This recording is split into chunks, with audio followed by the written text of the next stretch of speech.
Hey, what's up, everybody? What's going on? This is Tony. And I'm Jenny. And we are Lido Loca, and this is the Lido Loca Cruising Podcast. Yay. Episode number 5. Well, Jenny, we are back for another podcast. We're back for another week. Let me lay it out to you. Let me tell you what we're going to talk about today. We are going to talk about cruising fears and phobias, and we're going to talk about how those have changed for us over the years. We're also going to touch a little bit on what it's like to cruise during the holiday season, and we've cruised on a lot of different holidays. And then finally, we're going to touch a little bit on cruise news. So put your ear pods in, buckle in. We are going to cover a lot today. But first of all, Jenny, how have you been this past week? This past week has been great, right? Like we had some great news from my 9 to 5. That's right. That's right. And then, you know, on our other part of our life, the cruise life, not such good news. It's been an interesting week for sure. So if you're new here with us, welcome. Just a little background. Jenny is slowly transitioning out of her 9 to 5 so that she can be a full-time travel professional, a full-time travel agent, and her 9 to 5 is winding and vlogger down. and podcaster. All of those things. But your 9 to 5 is winding down. It is. Winding down. And this is you've only got like, what, one more week? Or I have Monday, Friday, Monday, Tuesday. It's almost over. Not even a full week. I'm so excited that every day we will spend every waking hour. Me too. We could just glare in each other's eyes. Glare. And then say, just go to work. Glare is the operative word. Well, Jenny, let's talk about some cruising fears, cruising phobias. I think these have changed for us since we started cruising. Now, we've been cruising for 3 years now. What was your biggest fear, if you can remember? What was your biggest fear before you went on your first cruise? I think missing the ship. Missing it, like that was my getting biggest on initially? fear. I think both. You know, like embarkation, like I was afraid that we would be late and they would leave without us. And then if we got off at the ports, I was always afraid of missing the ship to come back. Yeah, I think those are valid fears. I think those are fears we had too. Just fear of the unknown. Like I didn't know what the check-in process is. I didn't know what the getting off the ship, getting back off. I think my biggest fear going into it though was seasickness. Yeah, I mean, I guess for me, the seasickness wasn't really my biggest fear. Right. You know, I just figured like, listen, if I get sick and I know that it's really like a flu bad sick, right? I could just sleep and lay in bed. Well, so the reason it was a fear for me now, I knew I wasn't prone to motion sickness, but my thought process was if as soon as I got on the cruise ship and as soon as we got out to sea, if I was going to be sick for 4 days, I was just going to hate it. Right. I'm really glad that you didn't get any sickness, but yeah, I guess that is kind of a big fear if you are prone to, you know, motion sickness. Yeah. I know there's a lot of people that are prone to motion sickness. Right. The first time we went on a cruise, we went with my brother, Chris, and my sister-in-law, Heidi, and they both were super proactive about the seasickness. They got some of those patches, the motion sickness patches from the doctor, and they were pretty good. I mean, I don't know what the best way to go about it. Do you think it's better to go and see if you're going to get sick and then try to survive that? Or do you think it's better to be proactive and if you feel like, I know my brother, he gets motion sickness. Yeah, I feel if you're gonna, if you are prone to to motion sickness, you should probably take your precautions, right? Right. You know, because once you're in that motion sickness, they say that it's very hard to come out of it. So I agree. It's very liberating not to have to do any of that. So right. I just know me. I think I would have to get sick first before I did anything about it. Right. I know. I probably myself included in that. Like But so far we've been lucky. We have been lucky. I've survived some pretty rough weather without getting sick when many folks around me were getting sick. So hopefully, knocking on wood, I'm trying not to take it for granted, but I hope my cruise life is always without seasickness. I agree. You know, and your body changes too through the years, so don't be wishing seasickness. No, I'm not. I'm just saying, you know, take that precaution, and you know that's why I always have something with us just in case. Just in case. That is true. We are kind of like Boy Scouts that way. We're always prepared. We have some seasick medicine, and we've got some generic patches, and right. Again, we've never had to use them, fortunately. How about being, you know, I feel like a common fear for people going on a cruise for the first time is being worried about the ship sinking. Did you have any worries that the ship would sink? So not really, but I think that I don't think so, right? Like, because I enjoy being in an airplane. So, there's a whole different bunch of fears that go into flying on a plane, right? So I don't really have many fears about airplane flights. So I really I didn't really have that because I just, if it's, they do the muster drills. So I'm pretty good about you just can't watch Titanic before you go on a cruise. Yeah, I'm pretty good about putting down fears that aren't really based in logic or based in fact. Right. And so certainly cruise ships have sank, right? The Titanic sank. Absolutely. And they're all the in time. modern times not all the time. I mean, this is the point that I'm making. I can only probably count less than 5 cruise ships out of the thousands of sailings that have sank. Right. So in my mind, I'm like, okay. Cruise ships, yes. Cruise ships, yeah. Right. And I'm like, definitely, it could happen.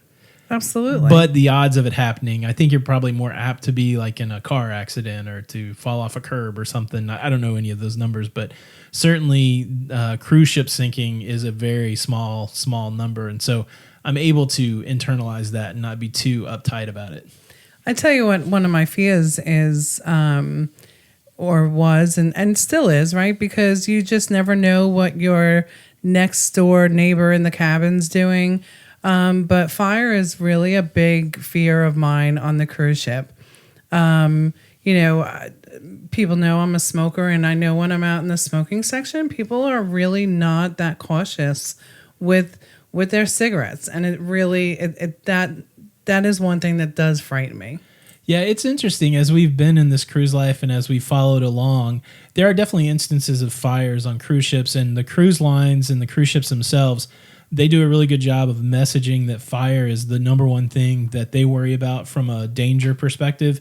But yeah, some of the policies are a little weird that makes you think that maybe some kind of fire is not, the fact that people are a little willy-nilly with their cigarettes makes me wonder if like that's not as big as a fire concern as, say, having an open flame in your cabin or something like that. Right. But there are cruise ships, at least in 2019, we've heard about engine fires and things have caught on fire. And so, fire is one of those things that scare me. And hopefully, at least like the policies around smoking and stuff like that are in a help make sure that things don't catch on fire. So I would just implore anybody, and I know you do a great job of it, I would just implore anybody out there who smokes to be cautious with your open flame. Absolutely. And make sure that cigarette's out. That's right. And, I'll tell you another thing that, so like a lot of these fears, like when we were first going on a ship,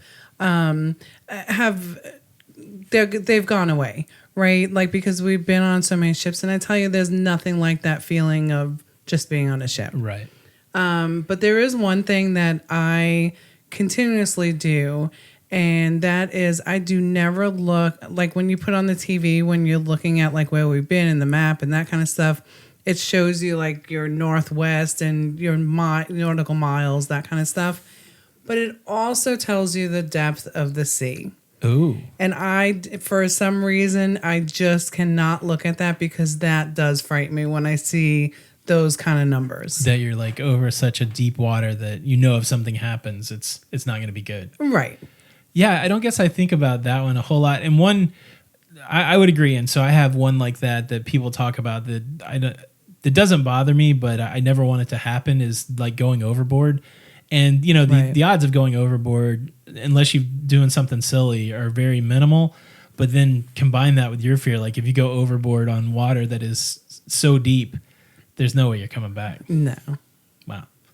Other fears that maybe norovirus is a fear, getting sick on a cruise ship. I don't think I've ever felt like that. I try to wash my hands. I'm mindful of other people touching stuff, and I try not to touch much stuff. I know the odds are there that you could get sick on a cruise ship. We've seen a few stories about that this year, people catching, stomach bug, that kind of thing. But so far it hasn't happened to us. We haven't been on a cruise where people got sick.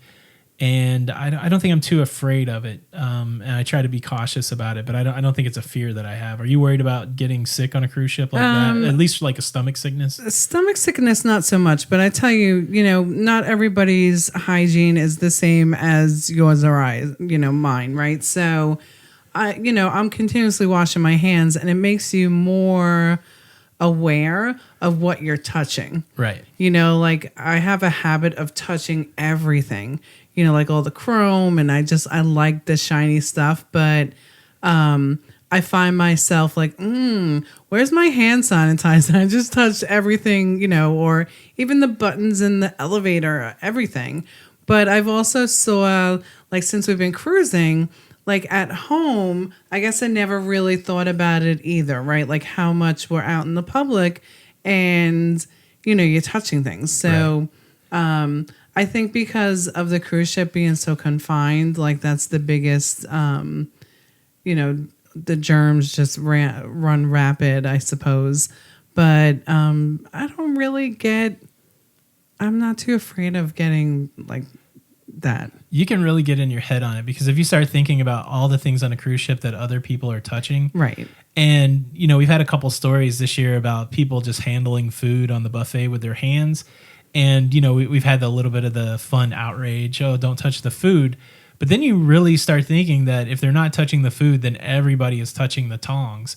And, you know, the big takeaway for me since I started looking at those stories is I try to never casually touch my face at all, especially if I've been in between hand washing, because like you said, if you climb the stairs, I'm usually touching the handrail.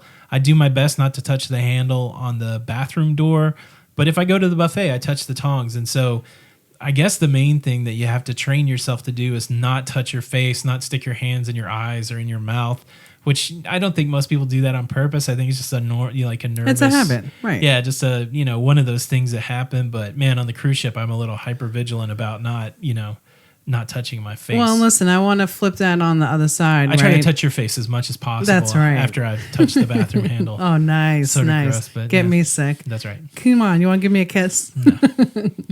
So on the flip side of this, right? So think about this, what you just said.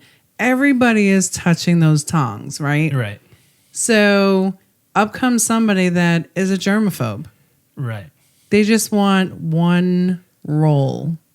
And what if they just touch that one roll because they don't want to touch the tongs that everybody else is touching?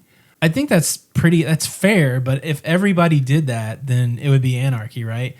I don't know. I do liken it to the game of Operation, like you played Operation, right? Where you would draw a card. You know, there's a board of a man that's exposed on a, surgical table, and he has all these plastic parts, and you have to use a pair of tweezers to get the plastic parts out. I'm sure everybody knows what Operation is, but I'll finish explaining it.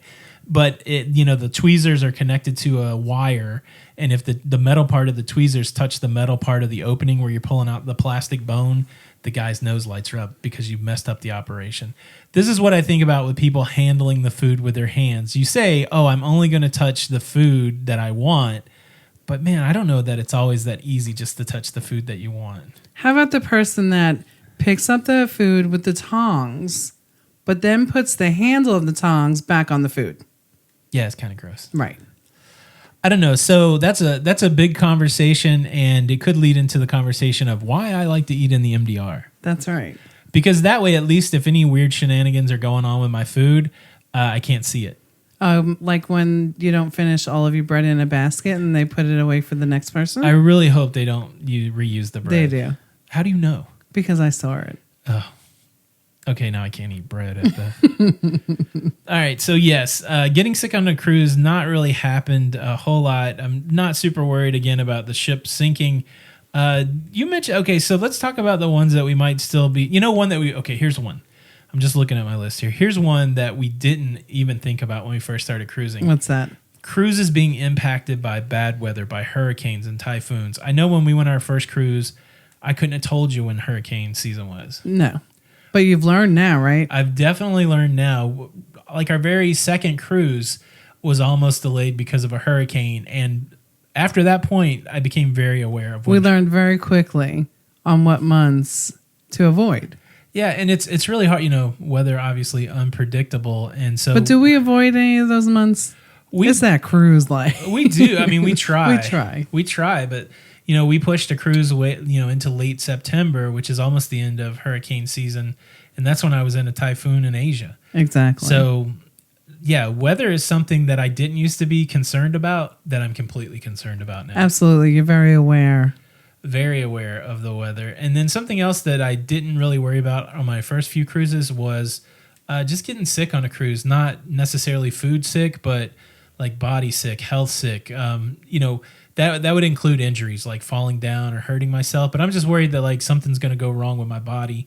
And there's been stories this year. Like one of the most tragic stories this year was a gentleman had a heart attack on a cruise, and he could not convince them. They couldn't airlift him off because he was like second in line for the airlifting, and his family wanted to take him off at the port that the cruise ship was at, and they said no, and he passed away trying to get to the next cruise port. And so that's super scary. Like that's what's scary to me. What if you have some sort of health issue, and really what are your rights? Like even if they had travel insurance, so if I have travel insurance, I've had a heart attack, and the cruise ship won't let me off the ship, what can I do? That kind of scenario really kind of bothers me still, scares me a little bit, makes me a little apprehensive when we cruise. Absolutely. And that too, right? Like with the travel insurance, why did they not let him off? And like, was his travel insurance not as good as the person that was going off before him? Exactly. Did that person buy it from the cruise line?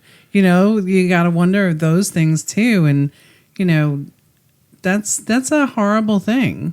Yeah, you're kind of helpless, right? Because they have doctors on cruise ships, but it's not like they don't have like a full-fledged medical facility. They can't treat everything, right? They can treat just a little bit and then hopefully get you to the nearest hospital. And so that's the only thing that scares me a little bit. It kind of compels you to be a little more in shape and to think a little more about your health.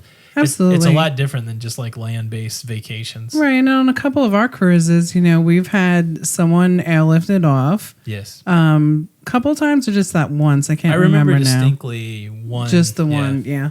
And I also remember us being on another ship that we had left out from Nassau, and 2 hours later we were turning back around. Yeah.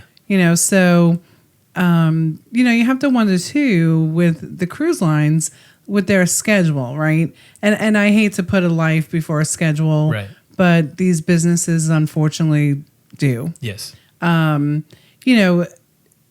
Do they do those things medically, like medical needs, and not have to disrupt 5,000 people? Right.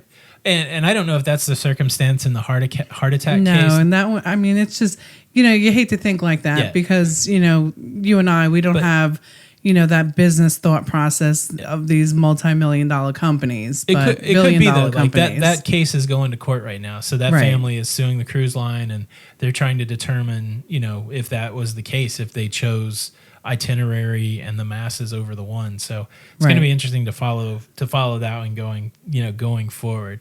Right. Like for you or I, I'm like, get that air flight. I don't care that there's two of them within 5 minutes, but these are businesses, and you hate to think of it like that, right? Because we're so human, and it's very sad. That's probably my biggest fear right now is some sort of health related issue of whether you can get the health care that you need and all that stuff. So that's the one that still scares me.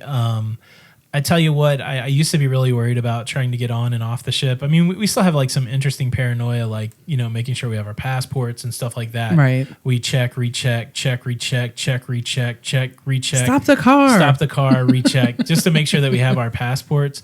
But I think that's kind of normal. But yeah, for the most part, just that getting sick. And then another thing that's a little more prevalent on cruise ships that I didn't know about when I first started cruising is the frequency of crime on a cruise ship.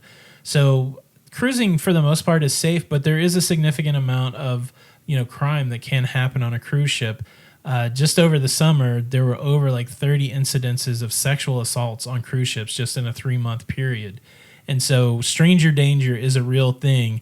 I don't fear it. I think we're pretty good about being together, knowing where we're going to be.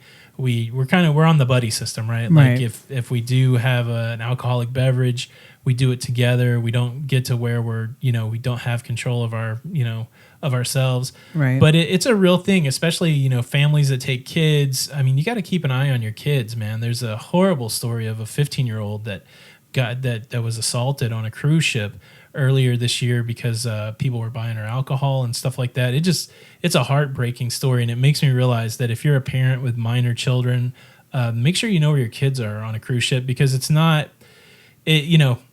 as safe as you make it, but you have a personal responsibility to make sure that you look out for your safety. There's no police force on a cruise ship. The cruise certainly has security, but they don't have, full on, police force. And so part of the making sure that you're safe is doing good things like having a buddy system, making sure that people know where you're going to be, keep an eye on your kids. And so I don't have a huge fear that way. I think we handle ourselves pretty well, but you always have to have that in your mind to be aware of what's going on around you, even on the cruise ship, because it's thousands of people and you never know what might happen. There could be some stranger danger. Right. So the kids that are sneaking out of their cabins at night, stop it. Yes. If you're a teenager that sneaks out because you want to go have a little fun, it's not as risk-free as you might think. No.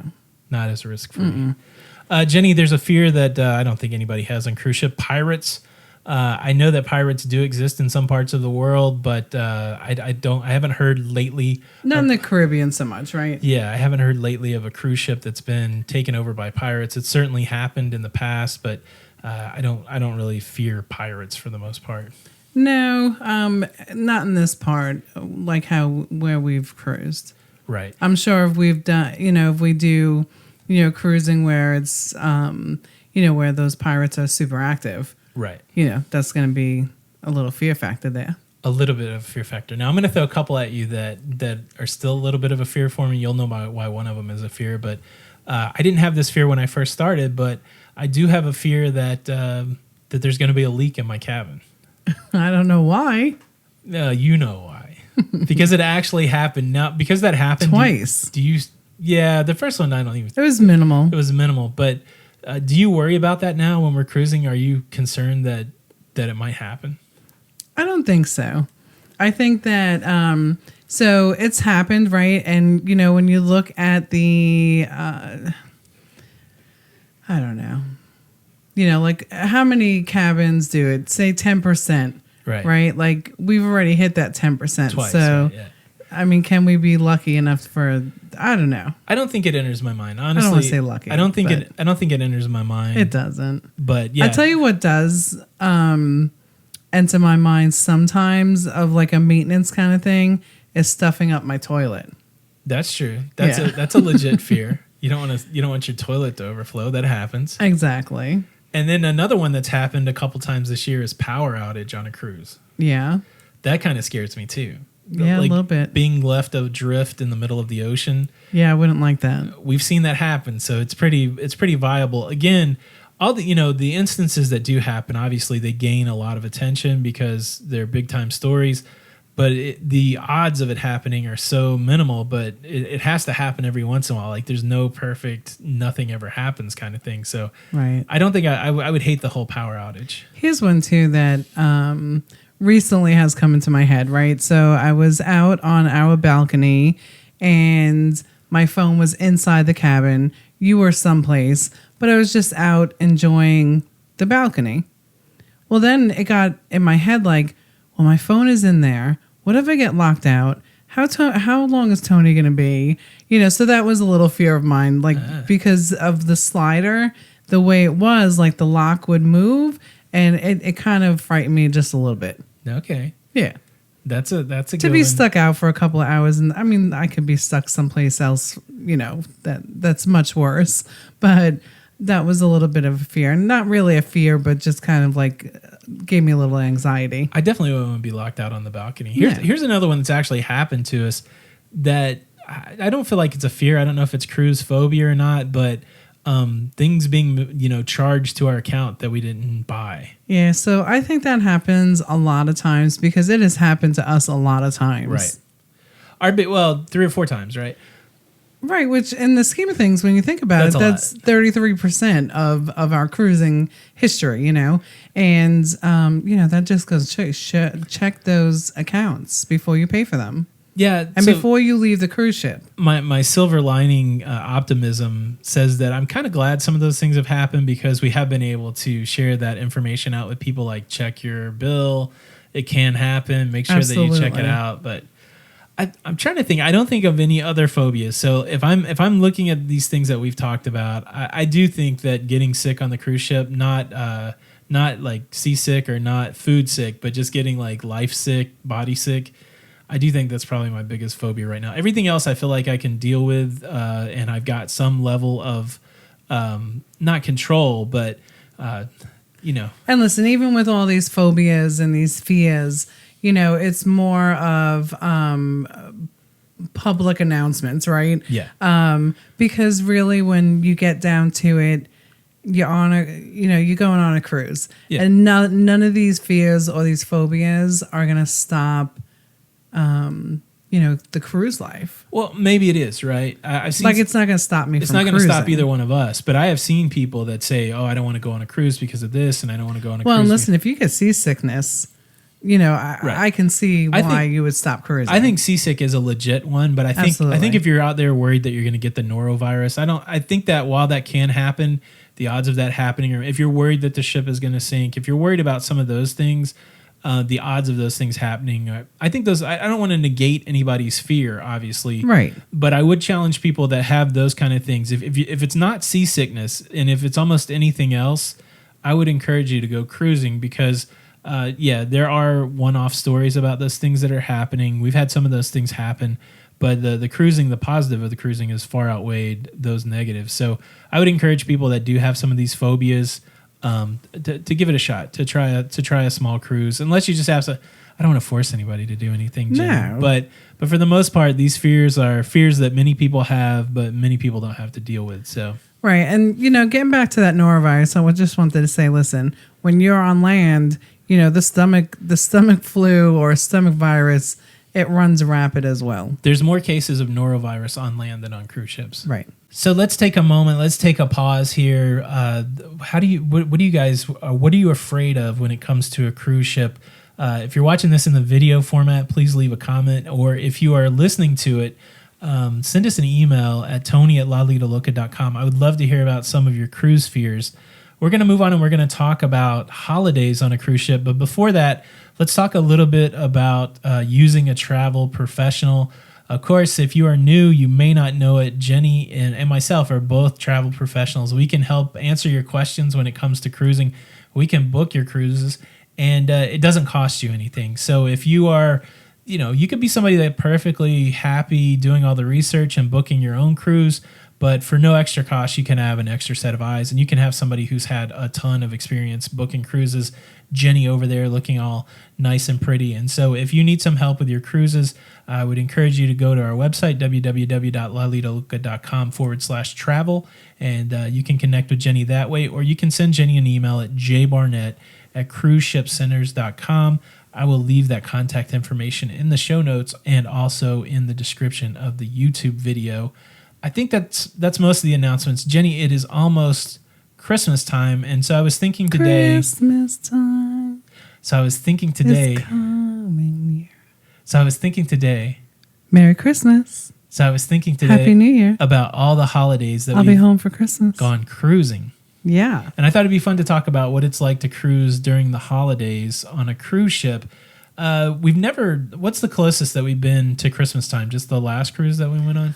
No, I think that on the Oasis we were on there till maybe like the 15th or the 17th. Yeah, it was pretty close to Christmas. And the cool thing about that royal, that just made me remember. Yeah, that big beautiful Christmas tree. Big huge Christmas tree. So the cool thing about cruising during the holidays is usually the cruise lines they go and they make sure that the cruise is decorated for the holiday. And I believe that they had a parade on the Oasis that Santa Claus was a part of. Absolutely. And so they had a huge Christmas tree. I just remember it was near the pizza place. Yes. And I just remember we sat there and we had our pizza and we sat by the Christmas tree and we got pictures made by the Christmas tree. Mm-hmm. And so the main thing that you're going to run into on the holidays is there's going to be theming. There's going to be decoration around the holidays.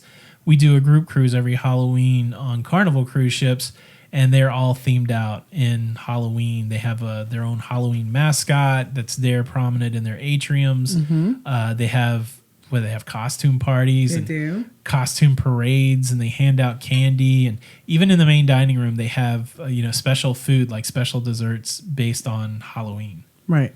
What's been your favorite holiday on the cruise? I have to. So even our first cruise was Easter. It was the Easter cruise, remember? Right. And they were hiding the gold egg.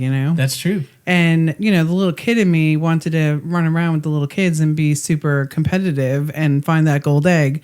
But then I had to be happily reminded that I wasn't a child, and it was for the kids. Yeah, so that was. But because when I get on a cruise, like, don't you kind of feel like a kid, right? Like, no worries in the world, in a sense, Absolutely. One of my favorite memories from that first cruise, we were sitting, I think, on the promenade. We were on the Carnival Fantasy, and there was one of these golden eggs in the window, in right? the shop window. Yes. And a little kid came by and caught the image of that golden egg out of the side of his eye. And he asked his mom, and she's, you couldn't hear what they were saying, but he looked at his mom, he said something, and she shook her head, and then he ran into the shop, and he claimed the golden egg. And I think you took them somewhere and you got some sort of prize, but that was pretty cool. And then also at Easter, they had religious services, which was cool. Beautiful. So they made accommodations for people that wanted to celebrate Easter that way. And yeah, it was really neat. A great memory that I had is when we were on the Caribbean Princess. It was during the 4th of July, and then I guess the day before the 4th of July was Canada Day. Oh, Canada Day. Yeah, so it was kind of cool. We were there on the cruise ship, and one day it was decorated to celebrate Canadian Independence Day, and then the next day it was there and to celebrate the U.S. Independence Day, and it was just really cool. I mean, it was all themed out, and it was patriotic, and it was really cool. And then, of course, our wedding anniversary was really close to Valentine's Day. Right. And I think we've been on a couple cruises during that time of year. We have. And I know that primarily for Valentine's Day, opposed to the theming, they usually have some sort of special dinner. Like they have a special menu in the steakhouse and those kind of things. So, and a rose for the lady. A rose for the lady. And I think it's just a little more romantic. But overall, I think cruising on a holiday, if you don't... Like right now in our lives, we don't gather together with a lot of family. That could change, but I think it's a great alternative if you're somebody that, life is funny, right? Like when we were kids, or at least when I was a kid, I used to gather together with 30, 40 people on a Christmas or even on an Easter, and then as people grow up and families move away from each other, I don't have that experience anymore. And now that we're moving back to Florida, I think we'll have some more of that experience. We had a great Thanksgiving with your family, but I'm just thinking about the person that may not have the opportunity for that. I think going on a cruise is a really great alternative to that because you get to meet people or you get to be around people and you get to be having fun on a cruise ship. So I highly recommend cruising over the holiday. I do too. There's so many times, so like when we were kids, we had like 40, 50 people in our immediate, our little extended Aunts, immediate uncles, family. Cousins, all that stuff. Grandparents. And, every holiday we were together. And like you said, years pass and people move and, then your roots are uprooted and moved other places. And, as our kids have left, our holidays have become a little different for us as well, right? Yeah. So there are some times that we're sitting together on a holiday, just you and I. Right. And listen, I wouldn't want to be any place else but with you and I. But sometimes it gets a little sad. Yeah. So to be on a cruise ship at a holiday, yeah, let's do that. No, I agree. I think that's completely, I think you're spot on. It's fun just to do things with me and you, but it does seem like in the quiet moments, like on a Christmas Eve or Christmas Day, you start reminiscing, you start thinking about back to, wow, I used to run around with my cousins or I used to hang out with my grandparents. And it can be a little somber. It can be a little, what should be a completely joyous day while it is joyous and we do celebrate Absolutely. together. You can catch yourself being like, wow, it's a different time in life. It is, it's a different time that you are so grateful for the day, right? Yeah. But you also remember everybody that you've shared that day with. Yeah. That may no longer be here with us on Earth. But yeah, I mean, why not be out on a ship if so you don't have to Yeah, I don't know. Yeah. I'm just like I'm in one of those moods. I mean, you're just reminding me that the journey through life is so wild, right? When I was a kid, all I wanted to know was what did I get for Christmas? What? Did you ever open your presents beforehand, Anthony? Yes, I would. You know, I bet you drove your parents crazy. I was the kid that had to shake it. If I couldn't guess what you got me and ruin the surprise, I was not happy. I carried a lot of that into my adult life, and I realized that that's no fun. You shouldn't be like that. But when you're a kid, that's all you care about. Okay, what did I get? And you know, it takes a while to deprogram yourself from that. I think that giving gifts at Christmas is a wonderful thing. I think it's a great time to mark the year and celebrate each other with gifts and things like that. But you know, I've really tried to challenge myself over the last 20 years of my life or something to say that you know maybe the holidays is more about family and deeper things than just gifts. So. You know, it's a challenge, and I'm super happy to have the opportunity to have family at Christmas, and I'm happy on those times when on holidays that we're able to be a part of that cruise family, to be on the cruise ship, and I guess it's super reflective day because we're so close to Christmas, and we've been thinking about 2019, we've been thinking about all the great things that's happened to us this year, and you know, and there's been some challenges too, so it's a reflective time, which I guess I read a book one time that said that humans are really in touch with endings and beginnings. And when the year ends and a new one begins, it is a time for reflection.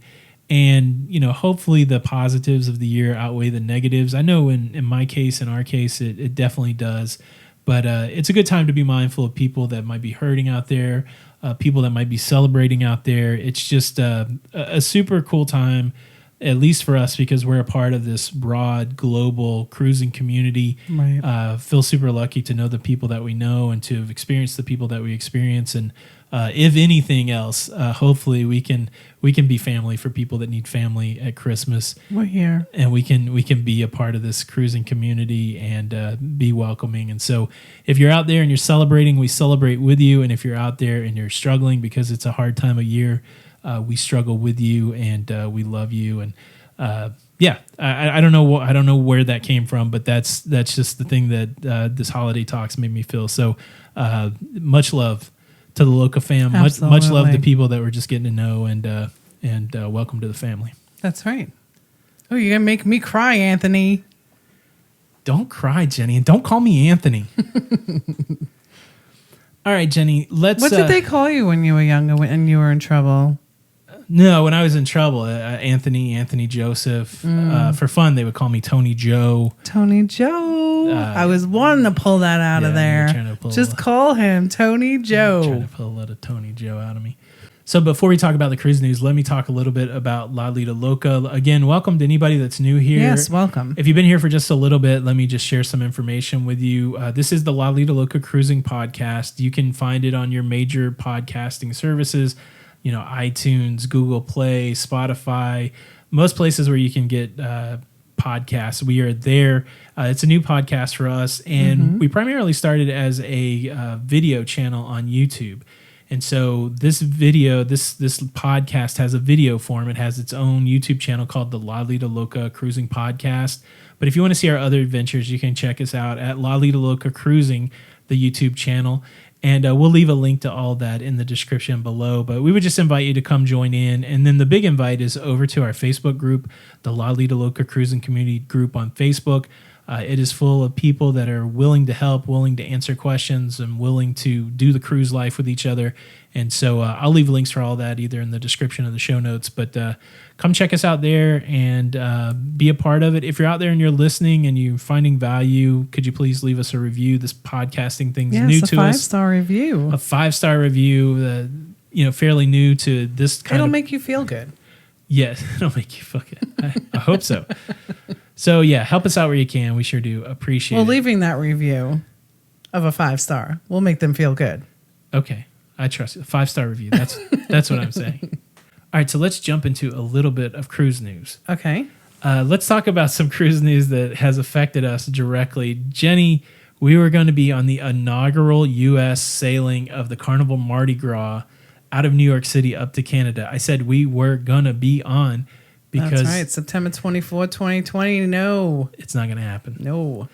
Carnival announced this week that there is construction delays with the Carnival Mardi Gras, and it had to cancel the first 8 cruises of the new cruise ship How sailings. crushing.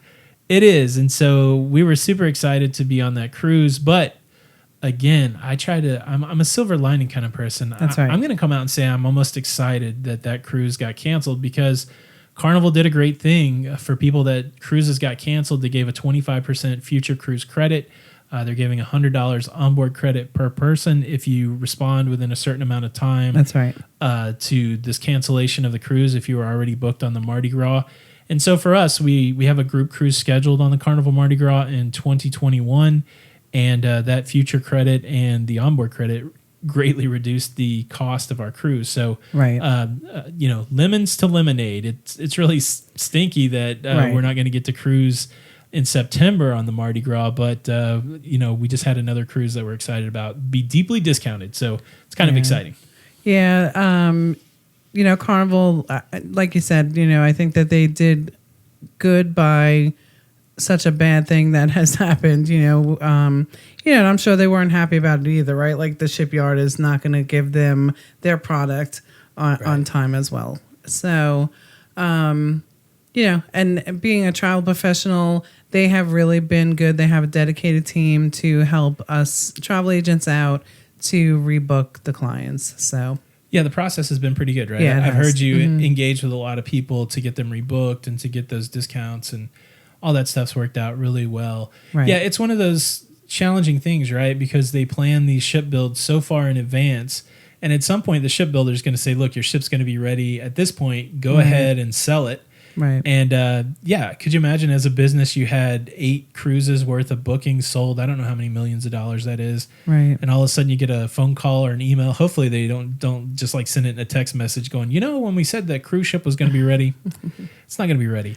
Well, and we kind of had that feeling, right? Because I was trying to book people into our group that we had for September 24th. Yeah. And then I went in and I'm like, wow, that's crazy that's giving me this error message. And I'm like, wow, did they really have that sold out? And then I was checking all the, following ones up until November 14th, and none of them were available. And I remember saying to him, I'm like, oh, I think something's happening. It's been a couple weeks in the making where you're like, oh, I can't book anybody into the Mardi Gras. I wonder if something is up. Yeah, so I'm sure Carnival, And the wild thing is, so Carnival released that news, and sometimes when it rains, it pours, right? So there were people that were disappointed because that cruise got canceled. But that wasn't the biggest headline for Carnival on the day that they canceled. It was a bad day for Carnival. I mean, things happen, right?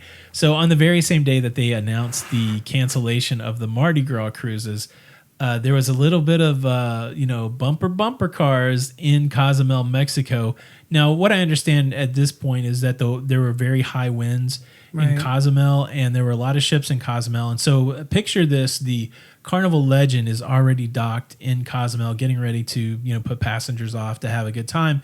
Here comes the Carnival Glory. They've got to swing their ship around so that they can, dock at the pier, and they swung it into the Legend.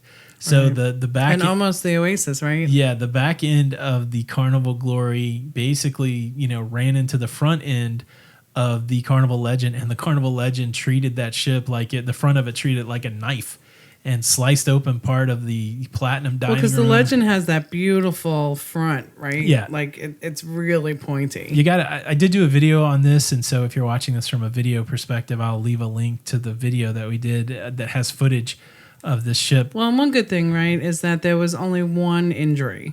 I think it's 6 total. Oh, 6 total? 6 total, I thought yeah. I only read one. No, I read, that was the initial report, and then this morning I read that 6 minor injuries. So fortunately, nobody seriously hurt. Right, nobody in that dining room. And apparently the sailing's not going to, no ports are going to be missed. I know they're going to leave their next, when they get back, I think they're going to New Orleans, and they're going to stay a little later to do some repairs, but the next sailing's not going to be affected from a port perspective.